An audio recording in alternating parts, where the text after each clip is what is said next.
माटी कोड़ाता कवन दिल तोहर डोली हो जाता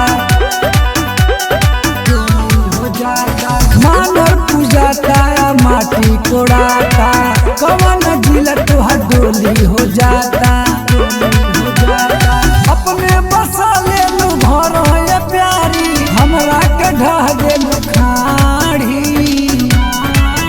जानू बन जई ह तू बाय पारी बेचे आई ह तू ससुरा में सारी काहे जान लेके जान जात बारी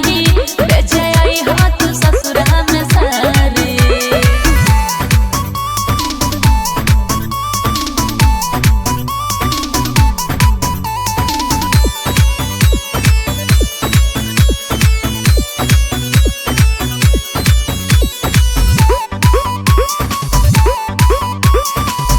जात बाड़ू जान मारी के दिल में तीर रसूल हो देवता बियाह के पहले कोल तू कबूल हो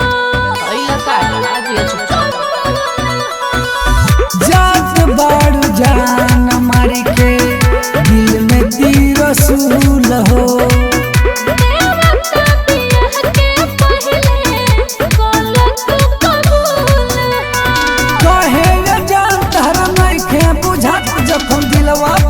तारू भारी ऐसे मत बोला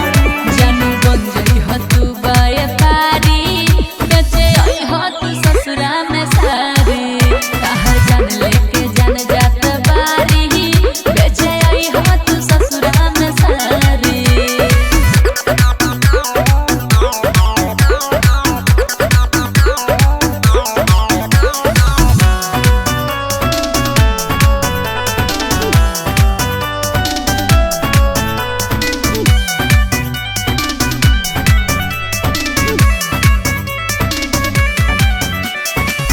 व्यास सुरेंद्र के